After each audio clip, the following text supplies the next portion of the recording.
আপনার বাড়ির স্বাস্থ্যসাথী কার্ড করা যখন হয়েছিল, তখন আপনার পরিবারের যে কোনো একটি সদস্য সেখানে ছিল না।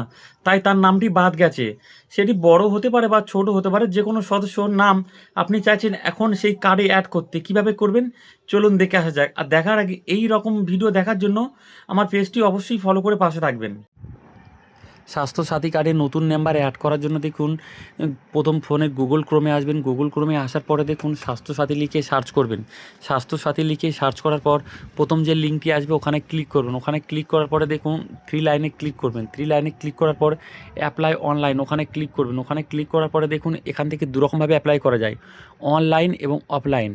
দেখুন অনলাইন তো সবাই জানে, কিন্তু অফলাইনে অ্যাপ্লাই করার জন্য দেখুন ডাউনলোড ফর্মে নিউ নাম্বার এডিটিংয়ে আফটার রিসিভিং কার্ড এখানে ক্লিক করলে এই ফর্মটি ডাউনলোড করে নেবেন। ফর্মটি ডাউনলোড করে প্রিন্ট আউট করে নেওয়ার পরে দেখুন যে সদস্যের নাম অ্যাড করতে চাইছেন তার আধার কার্ড এবং খাদ্য সুরক্ষা কার্ডের জেরক্স, খাদ্য সুরক্ষা বা রেশন কার্ড একই, তো জেরক্স করে নেবেন। জেরক্স করে নেওয়ার পরে ফর্মটি ফিল আপ করে আপনাদের পাশের যে বিডিও অফিস বা ব্লক অফিস ওখানে জমা করবেন। জমা করার কিছুদিনের মধ্যে খুব তাড়াতাড়ি আপনাদের নতুন সদস্যের নাম আপনাদের স্বাস্থ্যসাথী কার্ডে অ্যাড হয়ে যাবে।